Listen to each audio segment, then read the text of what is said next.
Good morning to Senior Minister of State for Foreign Affairs and National Development, Ms. Sim Ann, Excellencies, distinguished guests, and ladies and gentlemen. My name is Yuan Sin, Senior Associate Director at the East Asian Institute. On behalf of the East Asian Institute, or the EAI, and the Institute of South Asian Studies, ISAS, I welcome you to this morning's launch of the EAI-ISAS series titled China and India, Two Giants Shaping the Global Economy. It is now my pleasure to invite the Director of ISAS, Associate Professor Iqbal Singh Sevea, to deliver opening remarks. Dr. Sevea, please.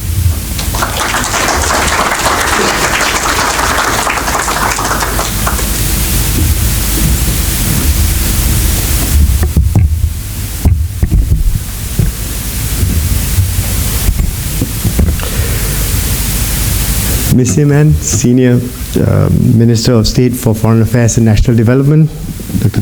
Peng, Chairman, East Asia Institute, Professor Alfred Sipke, Director, East Asia Institute, Excellencies, ladies and gentlemen, welcome to today's event. I'm delighted on behalf of the Institute of South Asian Studies to welcome you to the launch of the event China and India, Two Giants Shaping the Global Economy. It's our honor actually, and we are delighted to have organized this event jointly with our partners, the East Asia Institute at the National University of Singapore, and I thank the Chairman and Director for the initiative in taking this project forward. This important and timely initiative is aimed at exploring the evolving influence of two very dynamic nations, China and India, on the global economy. As we all know, and I'm stating the obvious here, the geopolitical and geo-economic order is in flux. And in this flux, India and China will play an important role in shaping the future of supply chains, digital connectivity, but also in standard setting. Thus, today's event is an important initiative that will examine through dialogues and discussions the impact and influence that these two countries will exert in redefining the future of the global economy. China and India are the world's third and fifth largest economies respectively. According to the Economic Survey of India's Ministry of Finance for 2023 and 2024, India and China had one of the strongest recoveries amongst the world's major economies since the COVID-19 pandemic of 2020. And we'll be having a number of figures presented to us about economic growth, so I will not go into that in my brief introductory remarks. Suffice it to say that India and China are both among the leading growth economies, not only among the emerging markets, but also in the world more broadly. China and India, as most of us are familiar, are also the world's two most populous nations. Together, they account for roughly 35% of the global population, a staggering 2.8 billion people. This demographic reality alone underscores the significance of our theme today. With huge labor forces, expensive markets, and diverse industries, China and India's sheer scale has placed them at the heart of the global economic future. The unique and rapid development paths are not just important to Asia, but have implications for the world, impacting everything from trade flows and energy consumption to technological innovation and environmental policy. China and India are formidable players in the regional and global trade and contribute substantially to supply chain ecosystems and power economies near and far. At the same time, China and India will play an important role in addressing global challenges. These include, and I should say particularly important at this given juncture, climate change. As we witness the escalating impacts of global warming, both countries will emerge as leaders in the green transition, leveraging both policy and technology to tackle environmental issues. Their actions on the climate front significantly impact global climate goals. In addition to environmental leadership, China and India have rapidly emerged as hubs of technology innovation in fields such as digital payments, artificial intelligence, and finance technology. China and India are not just participants, but also leaders within the BRICS. The BRICS coalition, of course, includes countries like Brazil, Russia, South Africa, and a number of new entrants. As BRIC members, both countries advocate for fairer representation of the global South and the international system. Today's event is especially opportune, coming as it does against a backdrop of significant regional and global developments. China has recently introduced a series of policy measures that are shaping the nation's internal economic rebalancing, while also having a ripple effect across Asia. India, on its part, is pursuing policies that are likely to accelerate its economic momentum and deepen its engagement across South Asia and beyond. Meanwhile, anticipated policy shifts from the recent United States presidential election could have consequential impacts on the global economic order. Together, these dynamics underscore the urgency of understanding the roles that China and India will play in the coming decade. ISAS is delighted to have partnered with the East Asia Institute on this initiative. This event and subsequent joint events between the East Asia Institute and the Institute of South Asian Studies will have conversations that will help us understand the role that these two giants will play in the coming decade. These initiatives will lay the foundations to understand China and India's current place in the evolving global order, their role in the global economy, their reform priorities, strategies for growth and development, among others. This morning, we have a distinguished lineup of speakers who will throw light on these issues that I've thrown up. At the end, we hope to provide a comprehensive understanding of how China and India are shaping our shared economic futures. With this, I wish us all a fruitful session, and like you all, I'm looking forward to the discussions that follow. Thank you very much.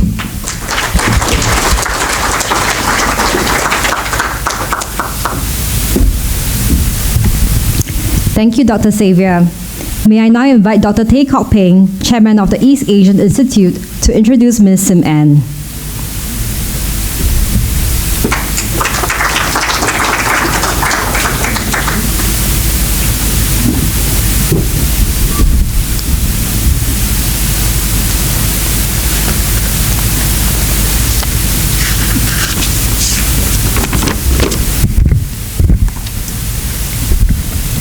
Well, I'm going to cover a bit of the same ground as Iqbal. That's one of the problems when I didn't coordinate with him. But mine will be briefer when it comes to covering both India and China.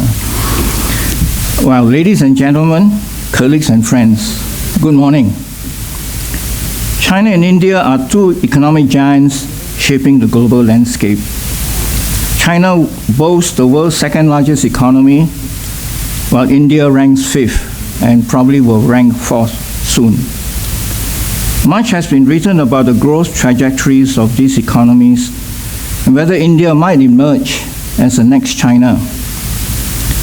At the same time, today's international landscape is very different from the time when China first embarked on its export-led strategy. There's also now a strong emphasis worldwide on inclusive and sustainable growth. Singapore, with its deep economic and cultural connections to both countries, offer a unique vantage point to analyze these dynamics and foster meaningful dialogue. Today's conference on China and India in the global economy marks the first collaborative effort between the East Asia Institute and the Institute of South Asian Studies. I hope it is just the beginning of many more such future collaborations.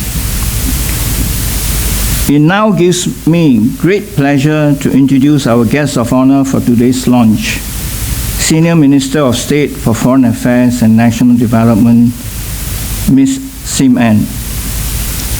A President Scholar, Ms. Sim was Regional Director at the International Enterprise Singapore in Shanghai, where she led a team supporting Singapore-based companies investing in East Asia. In 2009, she became Director of the National Population Secretariat, or National Population Secretariat. In that role, she invited me to address Singaporeans working in New York, encouraging them to consider returning to Singapore for the opportunity to become bigger fish in a smaller pond. At that time, I was with GIC. I recall that my interactions with Ms. Sim was brief, as she responded to a higher calling. Ms. Sim entered politics and won her seat in 2011 elections. Since then, she has taken on roles across the ministries of Trade, Finance, and Communications, amongst others. In 2020, she became Senior Minister of State for National Development, and in 2021, Senior Minister of State for Foreign Affairs as well. Ms. Singh has led numerous delegations across the region and engaged extensively with her counterparts in India and China, but mostly in China, that's what, according to her. She has a profound understanding of the political and economic landscape in the region and is exceptionally positioned to offer insights into Singapore's foreign policy and the rapidly evolving global environment. I look forward to hearing her perspectives in today's keynote address. Now, please join me in extending a warm welcome to Ms. Singh.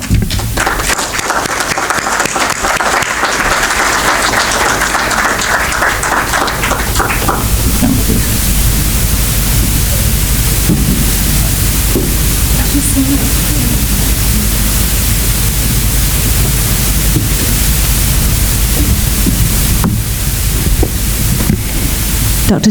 Peng, Chairman of the East Asian Institute, Associate Professor Mr. Iqbal Singh, Sevea, Director of the Institute of South Asian Studies, distinguished guests, experts, ladies and gentlemen, I'm very happy to be here to join you this morning at the launch of a very timely workshop series, China and India, Two Giants Shaping the Global Economy. And I also want to say a special thank you to Dr. Tay for recalling our past interactions. Thank you for having been our distinguished business leader in speaking with Singaporeans. And also thank you for continuing to serve Singapore in this very important capacity at the EAI. Let me commend the organizers, the EAI as well as ISAS, for curating and working together on this very valuable platform to discuss two of the world's most influential economies.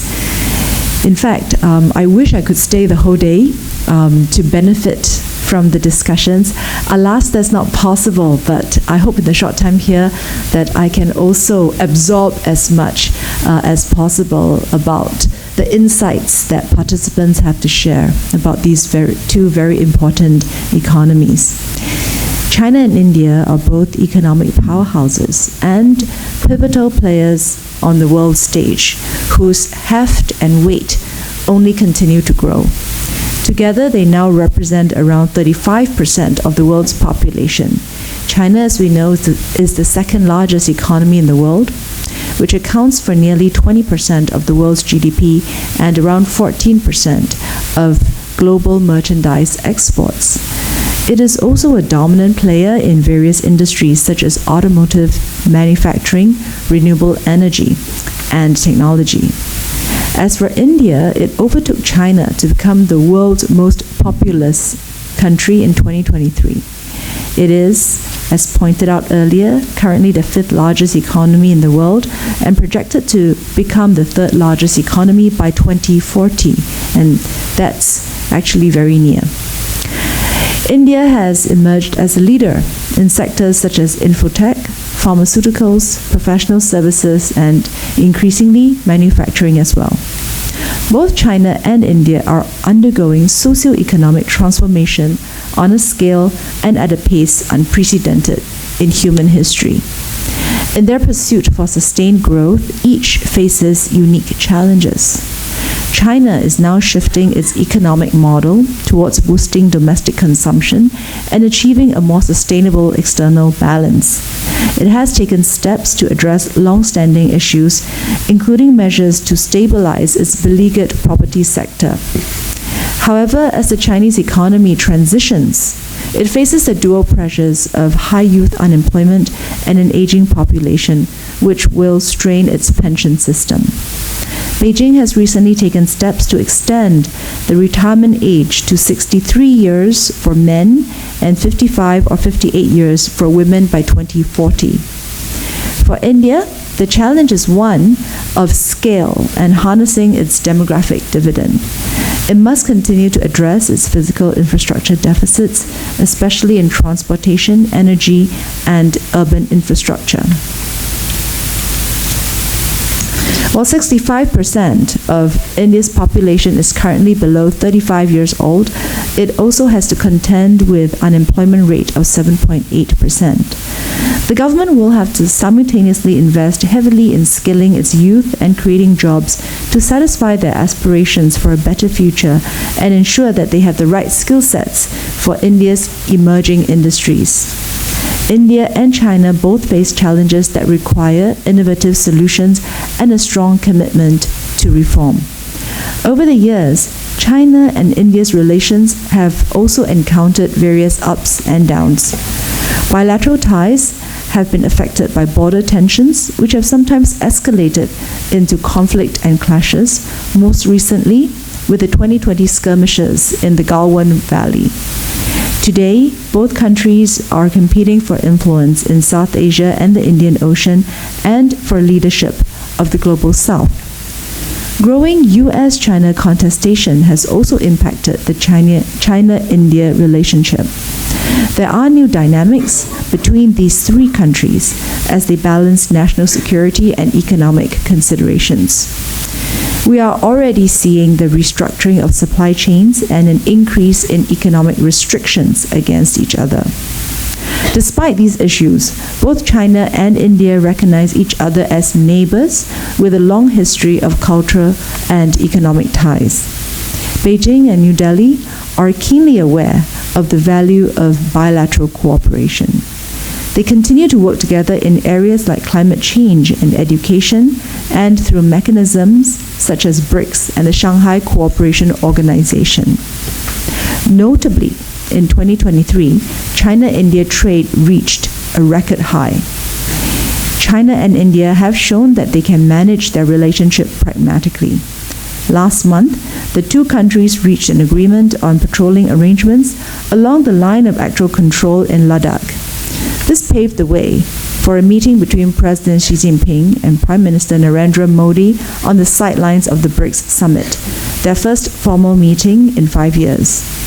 As a friend of both India and China, Singapore is glad that they have resumed dialogue at the leaders' level and are actively engaging each other to resolve bilateral issues peacefully. A stable China-India relationship is important for regional peace and prosperity. As ESM Goh Chok Tong stated as early as almost 20 years ago, China and India are two power engines that would help the ASEAN region lift off. Besides being dialogue partners of ASEAN, both countries have concluded free trade agreements with ASEAN and are closely linked to our region through geography, culture, and history. Although India is not in East Asia, we championed the inclusion of India in the East Asia Summit in 2004 because we felt that India had a role to play in this region. Singapore shares constructive and enduring relationships with China and India, anchored by strong economic linkages and frequent high-level exchanges. Singapore-India relations will remain on an upward trajectory in the coming years. Singapore remains the top foreign investor in India. And through bilateral mechanisms such as the India-Singapore Ministerial Roundtable or the ISMR, our two governments are cooperating closely on sustainability, digitalization, connectivity, advanced manufacturing, skills development, and healthcare. During Prime Minister Modi's official visit in September 2024, both sides agreed to upgrade our relationship to a comprehensive strategic partnership. Next year will also mark the 60th anniversary of our diplomatic relations. Similarly, Singapore and China have a long-standing and multifaceted relationship based on mutual understanding and trust. Singapore was the first country in Asia to conclude a comprehensive bilateral free trade agreement with China. Today, China is Singapore's largest merchandise trading partner, while Singapore is China's largest foreign investor. In 2023, then PM Lee and President Xi Jinping agreed to upgrade our bilateral relationship to an all-round, high-quality, future-oriented partnership. Our APEX mechanism, the Joint Council for Bilateral Cooperation, which is now co-chaired by DPM Gan Kim Yong and Executive Vice Premier Ding Xuexiang, held its milestone 20th meeting just this week on Monday. Both sides announced 25 deliverables covering sectors from food security to the digital economy. Our first government-to-government project, the Suzhou Industrial Park, celebrates its 30th anniversary this year and stands as one of China's most competitive industrial parks. The development priorities and economic agendas of China and India present an abundance of possibilities for Singapore. With both countries, we continue to pursue collaboration not only at the national level, but also with Chinese provinces and Indian states to deepen our engagements across different levels of governments. With China, beyond our 3 government-to-government projects, which are in Suzhou, Tianjin, and Chongqing, we have 8 provincial business councils. This allows us to tap on the developmental potential of different regions and deepen engagements. Moreover, Singapore serves as an economic gateway for Chinese and Indian firms to expand into ASEAN. Our robust financial infrastructure, the ease of doing business, and strategic positioning within Asia have attracted firms from both countries seeking to tap into Southeast Asia's 670 million strong consumer base. In turn, this has bolstered Singapore's status as a global business hub and created numerous opportunities for Singaporeans. Looking ahead, we have to continue finding ways to harness the engines of China and India effectively to propel our region forward amid growing great power competition, fragmentation, protectionism, and nationalism. As ancient civilizations with deep cultural memories and great ambitions, India and China will continue to be central drivers of global and regional growth. By virtue of their growing strategic and economic heft, China and India will seek more prominent roles in international affairs. They will increasingly exercise substantial influence over the future direction of global governance and geopolitical outcomes, even as they concurrently navigate complex relationships with other countries near and far. The attendant tensions and complexities will overlay the region's future for a long time to come. It is therefore important for Singapore and our region to closely engage both India and China and ensure that they remain constructive and valued partners in our region's growth and development. For Singapore, I believe we can continue to play a meaningful role in the growing economic activity within, between, and beyond China and India by being keenly aware of our respective comparative advantages and Singapore's economic connectivity and global positioning. This workshop series comes at a critical juncture in international affairs. I encourage all participants to engage in active dialogue on the evolving roles and dynamics of China and India on the global stage. There are many important questions that we can consider, such as what are the likely future trajectories of China's and India's respective economies?